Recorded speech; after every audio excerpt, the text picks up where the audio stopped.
Hello everyone, back again with Blockbuster Recaps. In this video, I'm going to recap an American supernatural drama series titled Manifest. Before we get to the storyline, please remember to like and subscribe to our channel. Now sit back, relax, and enjoy the movie. The Stone family is awaiting their return trip to New York at an airport in Jamaica.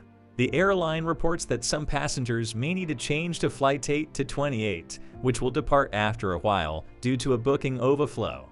Michaela, her brother Ben, and their leukemic son Cal decide to board Flight 828 while the rest of the family flies home early.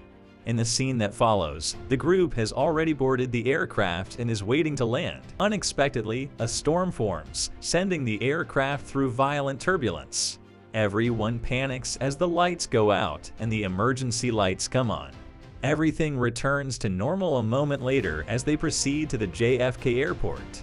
The pilot is instructed to descend to another airport, though the person on the other end of the line sounded anxious. The pilots are informed that there will be military and medical personnel waiting for them when they touch down after hearing the name of Flight 828. They made an uncertain landing of the aircraft. The primary detective on the scene is NSA Director Vance. He explains to the bewildered passengers that although they left Jamaica on April 7, 2013, it is now November 4, 2018, and everyone on board has been missing and assumed dead for the past 5.5 years. Then the day they spent at the airport is brought back to our attention. In the New York Police Department, the daughter, Michaela, works as a detective. She gives her a look, family, and thinks about how stressed her brother Ben and his wife Grace have been married for 15 years. They have a pair of twins, Cal and Olive.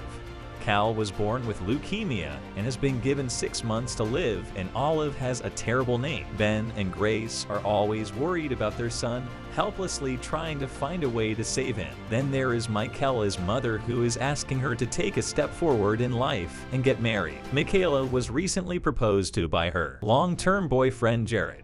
She is taking time to give him a reply because she is still recovering from the trauma of something that happened recently. Back in the present, the passengers think this is some kind of sick joke, but they soon realize Vance is being dead serious. Upon further investigation, it is clear that the passengers haven't aged a single day since the departure.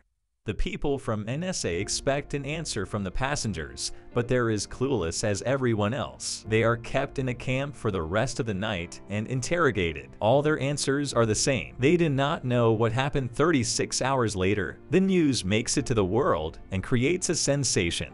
The families of the passengers run to the airport to be reunited with their loved ones who they thought died long ago.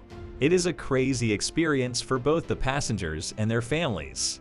Ben reunites with his daughter, who is now a teenager. They grow up so fast, Cal is shocked to see that his twin is now double his height. Grace, on the other hand, could not be happier to have come back. However, Ben and Michaela find out that their mother passed away 2 years ago. They have a hard time processing the information, so they decide to go home and rest first.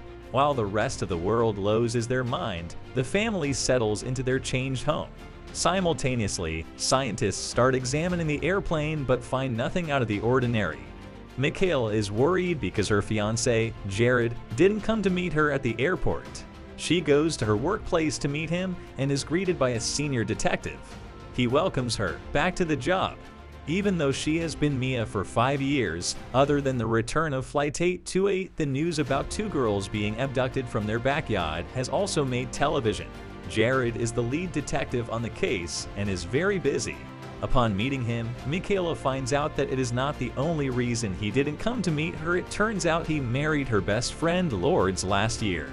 Michaela is shocked because the Lourdes is a terrible name and because to her it has only been 2 days since she and they were engaged. The first thing Ben does upon returning home is take Cal to the doctor.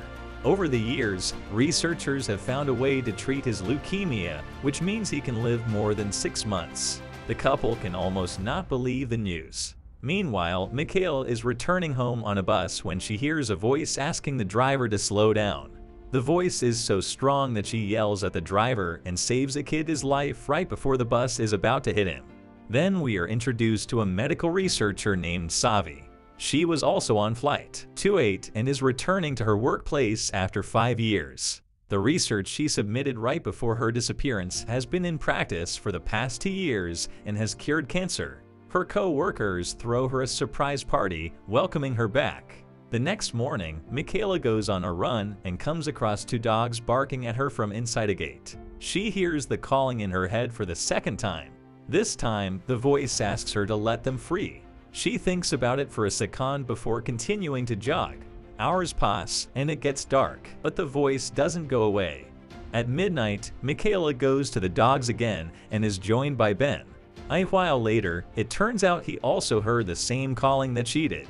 They break open the door and let the dogs free, but decide to not tell anyone about the callings. The entire world's eyes are upon them, so if they say something strange, people might want to perform experiments on them. The following day, the police find security footage of the incident. Jared keeps it on the down low to keep Michaela out of trouble. He asks her why she let the dogs free, but even she doesn't have an answer to that. They find the dogs and go to the owner to apologize. In the meantime, Ben tries to mend his relationship with Olive, going to her football games and catching up with her life. They decide to take it slow because after Carl and Ben's disappearance, Olive had to go to therapy for many years. As soon as Michaela gets closer to the dogs, she again hears the voice asking to set them free.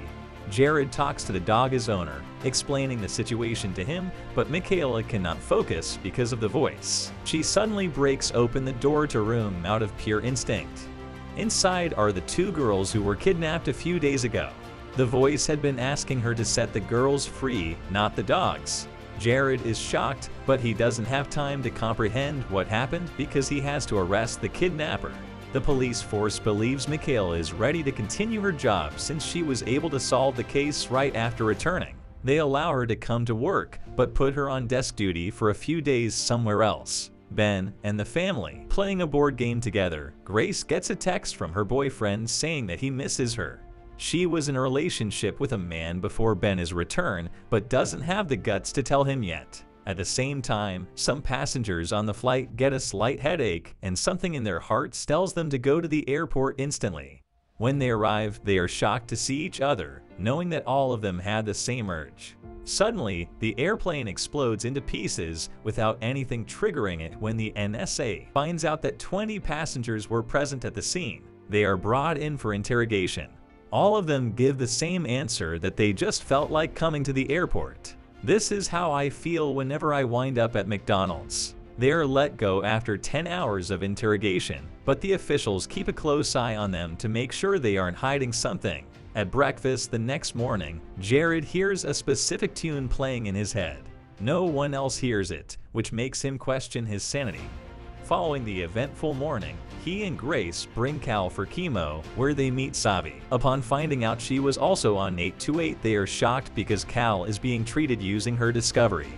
Meanwhile, Michaela goes to work and finds Lourdes. They used to be best friends, but this time Michaela cannot get herself to talk to her.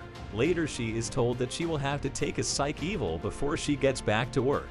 Ben is crossing a signal when he hears the same tune again and decides to follow it. This time he reaches a street singer, Rad, who is also in the flight with them. It turns out that Rad left his 13-year-old son with his neighbor when he first boarded the plane. Now he has found out that his son Audio is in jail, but no one is letting the poor man meet him. Jared has been called to help him, which means he has to help Rad. Using the connections in the NYPD, he arranges a meeting between Rat and his son. Edio has been arrested for stealing from a jewelry store he works in, but he insists it wasn't him. The guy might be lying, but something tells Ben that he is not at home. Ben tells Michaela to keep the callings a secret from Grace as well. He doesn't want her to feel like he is any different from the Ben he was 5 years ago, especially because she has been trying to keep her distance when they are alone together. The next morning, Grace gets a call from her boyfriend who is urging her to tell Ben the truth. As she is explaining the situation to him, Michaela hears her. She promises not to tell Ben, but asks Grace to quickly figure out what she wants to do. Later, Michaela digs into Audio's case and finds out that all evidence points towards him being the culprit since there is no sign of forced entry and he used a false ID to get the job. Rad goes to talk to him one more time, but Audio insists it wasn't him.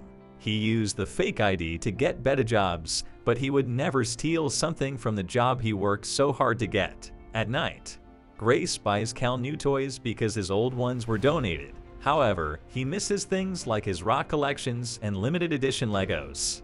It turns out that without Grace's knowledge, Olive had stored them in a storage unit. She and Ben go to retrieve this stuff, and Ben finds out the unit belongs to Grace's boyfriend, Danny. Olive hugs him and apologizes before they can move the boxes. Ben again hears the tune, but this time in real life. He follows it and finds out it is the ringtone of the jewelry shop owner's son. He is the one who stole the jewelry and put the blame on Adio. Ben immediately calls the police and gets him arrested. In the end, Adio is let free and Rad couldn't be happier. Michaela goes through her Facebook page and finds several messages from Lords over the years. It makes her remember the friendship that they shared. She goes to Lord's place and reunites with her, forgiving her for everything somewhere else. Ben confronts Grace about her love affair. He doesn't blame Grace for being with someone else to get over the pain of losing her husband and child. Grace is grateful to have such an understanding man. After that, we are introduced to Kelly, one of the 8-to-8 passengers who has been the most vocal about what happened to them. She goes on interviews and blames the government for hiding something, and when she is watching the news at night, someone shoots her dead. In just a few hours, her house is surrounded by police.